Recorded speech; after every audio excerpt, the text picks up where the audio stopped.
Bonjour à tous, bonjour la team OM, bienvenue pour cette nouvelle vidéo consacrée à la vente OM, épisode 300 000. On va essayer d'en faire un petit peu moins. Les prochaines vidéos concernant la vente OM seront liées à des infos plus sérieuses et en tout cas moins des rumeurs ou des soi-disant infos qui ne sont pas vérifiées par plusieurs journalistes. Voilà.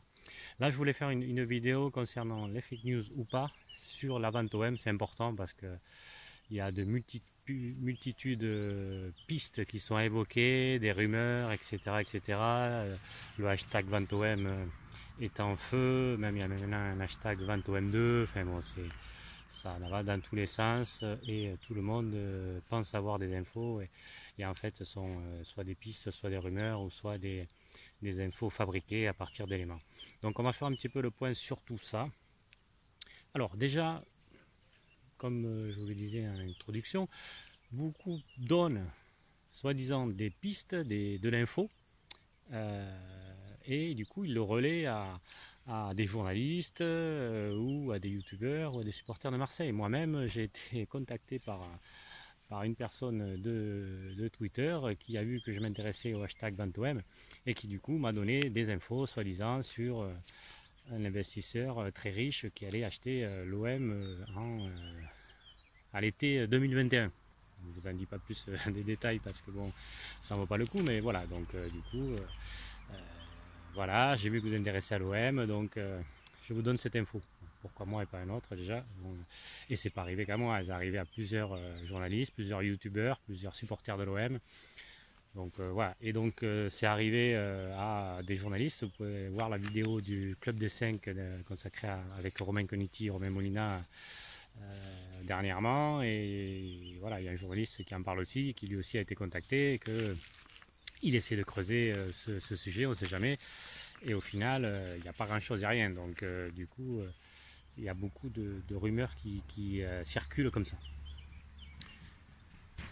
Ensuite, juste deuxième thème, est-ce que le club est à vendre? Bon, oui, mais c'est pas parce qu'il est à vendre qu'il va être vendu rapidement. Donc la vraie question, c'est est-ce que le club est à vendre? C'est la question, c'est quand va-t-il à vendre? C'est est-ce que McCourt est pressé ou pas pressé? Margarita Louis-Dreyfus, on va dire officiellement, en 2012, elle a commencé à vouloir vraiment vendre le club. En 2010, il y avait déjà des rumeurs voir des pistes sérieuses concernant une proposition d'offre à l'OM, mais c'est réellement à partir de 2012 qu'elle s'est décidée à vendre. Et la vente s'est réalisée en octobre 2016 avec un accord en août 2016. Donc ça peut durer du temps, c'est pas parce qu'on recherche un acheteur qu'on la trouve forcément. Hein. Vous avez vous-même fait justement, sûrement en tant que particulier, l'expérience avec une maison où bon, une voiture ça part peut-être plus rapidement, mais en fait ça dépend de la voiture. Hein. Si c'est une voiture vraiment qui a beaucoup de problèmes ou qui est trop vieille ou etc., ben, vous aurez plus de mal que si c'est une voiture qui est achetée très régulièrement, une marque qui fait envie. Voilà, ça c'est la première question. Je reviens juste donc du coup pour terminer sur ce thème-là, le club est-il à vendre et quand? Ben, peut-être que c'est lorsque les caisses seront encore plus vides. Elles sont vides, c'est clair, il y a un déficit abyssal, mais peut-être que l'intérêt pour les repreneurs éventuels de faire une offre, c'est que la situation sera encore plus catastrophique pour pouvoir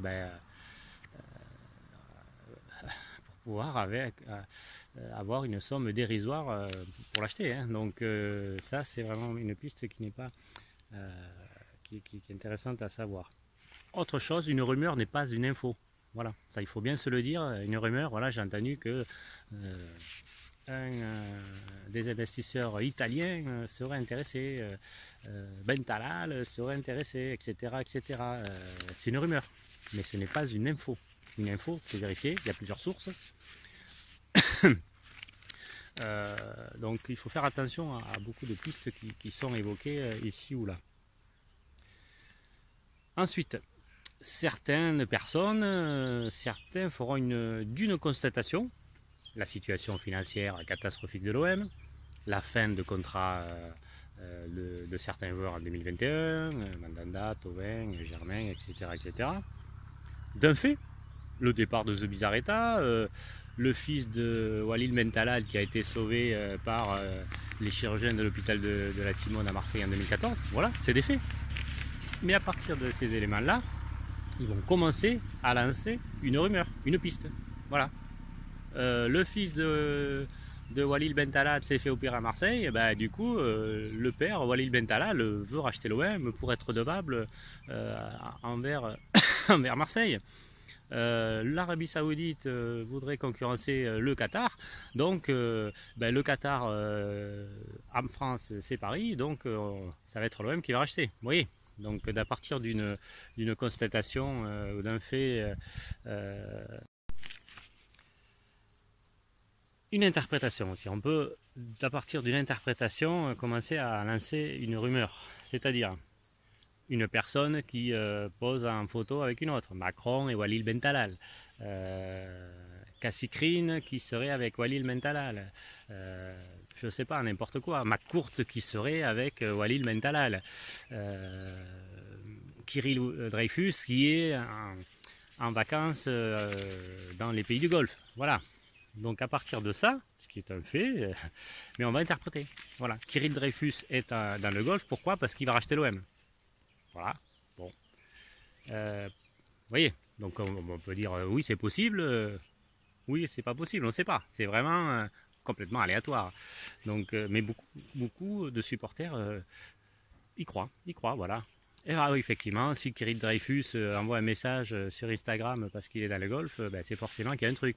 Si Benjamin Mendy se prend en photo avec un turban et qui dit bientôt la vente, c'est que lui, il le sait, il a l'information concernant la vente. Il ne le sait pas, lui, les journalistes bien informés ne savent pas, il n'y a rien du tout, donc il faut faire attention à tout ça.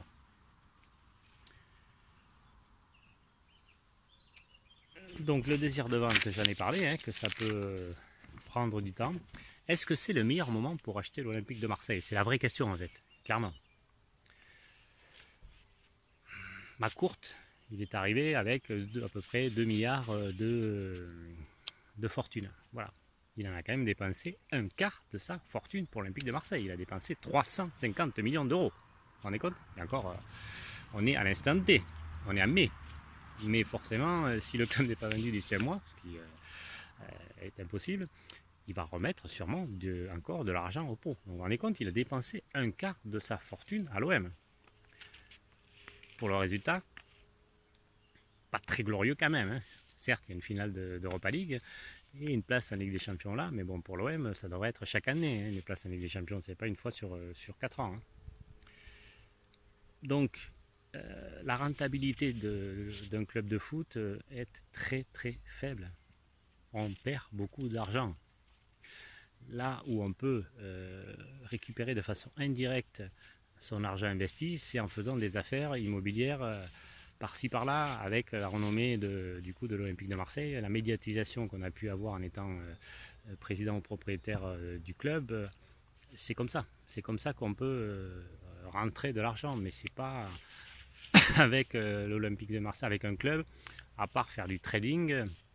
Mais à Marseille, ça ne marcherait pas. Marseille, les supporters ont besoin de joueurs expérimentés. Il faut supporter la pression. Un jeune qui arriverait et qui ne serait pas encore complètement formé, il se ferait détruire au moindre fait et geste, voilà, à moindre passe ou au moindre tir raté. C'est une pression énorme. Donc il faut déjà être costaud dans sa tête.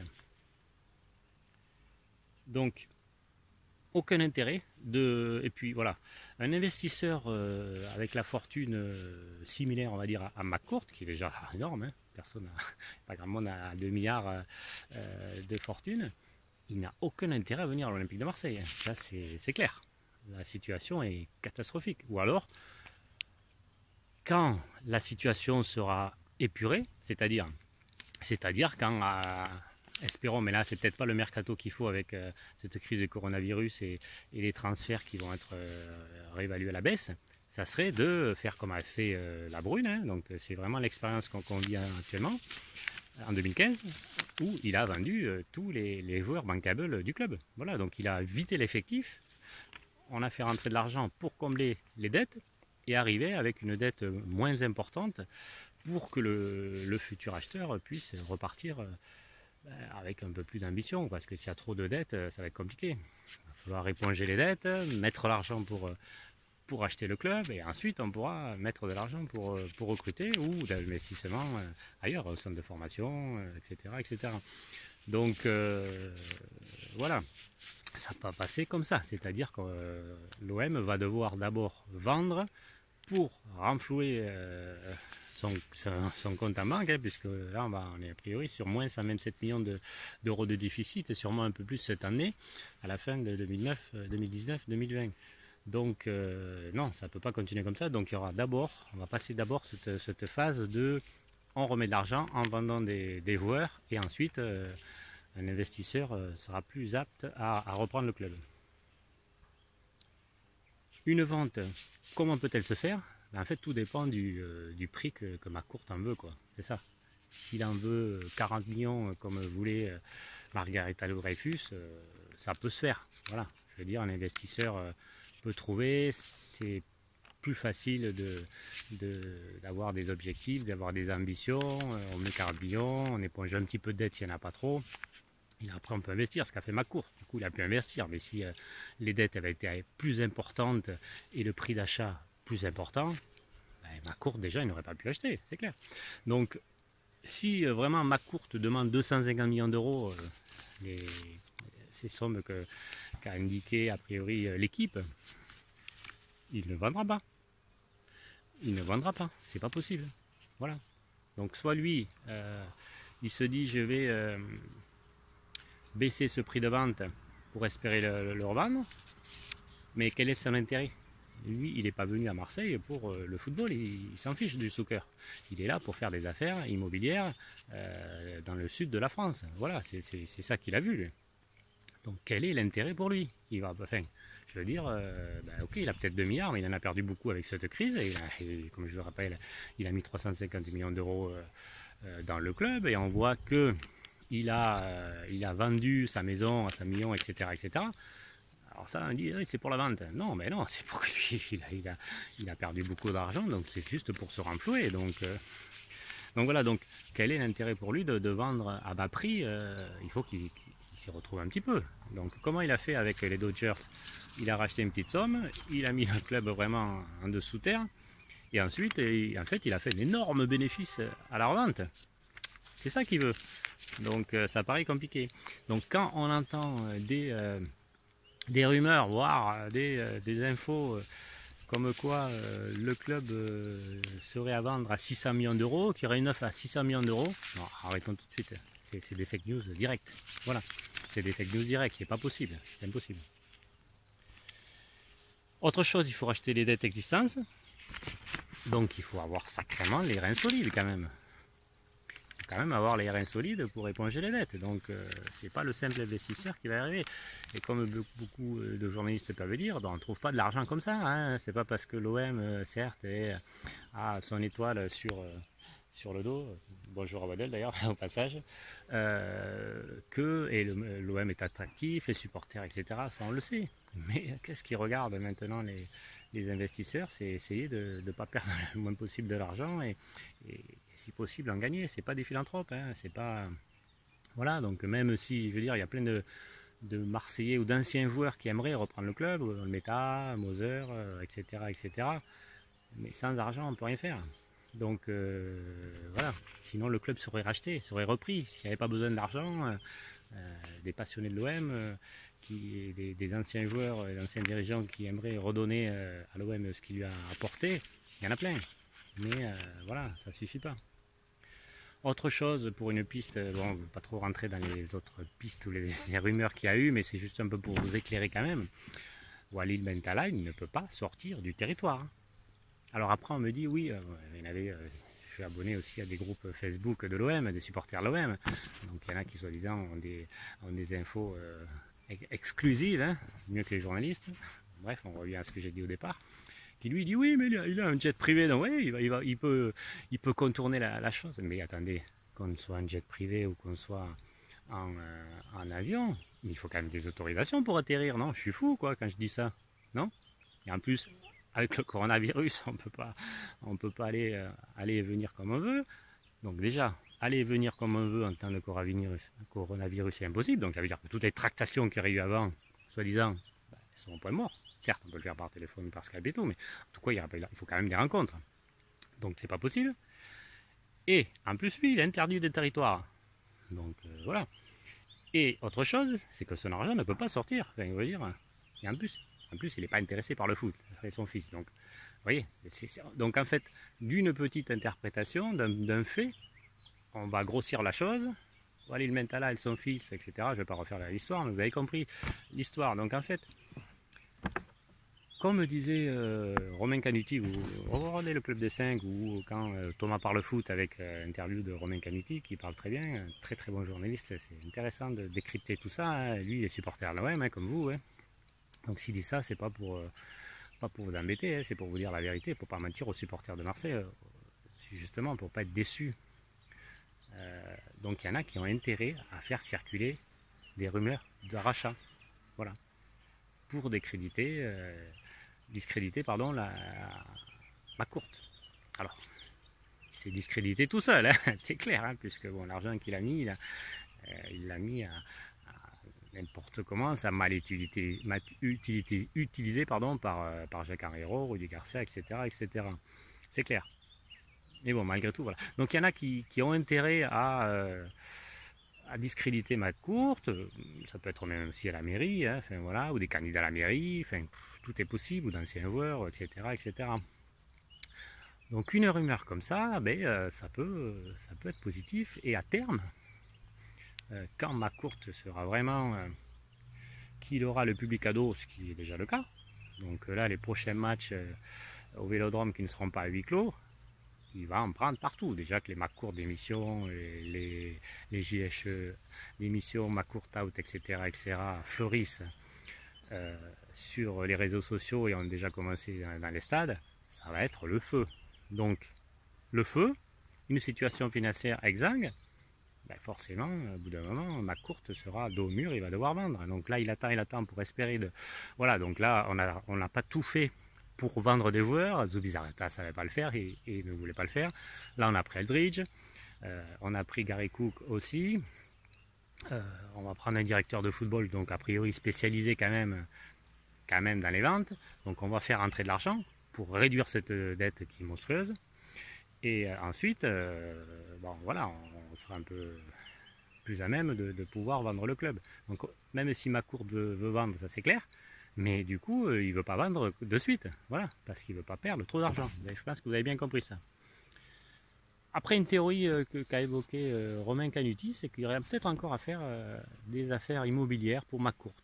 Alors ça peut être positif ou négatif, ça veut dire que du coup, finalement, il partirait peut-être pas de suite, en fonction des résultats des élections municipales du deuxième tour, du 28 juin.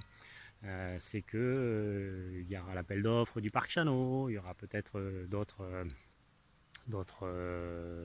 appels d'offres, d'autres affaires à faire. Il y aura peut-être le futur maire de Marseille qui sera en capacité de déclencher la possibilité de vendre le stade Vélodrome, qui du coup pourrait faire énormément de recettes, plus que l'exploitation actuelle du stade. Voilà. Donc, pour terminer, une vente à court terme d'ici septembre, c'est quasiment impossible.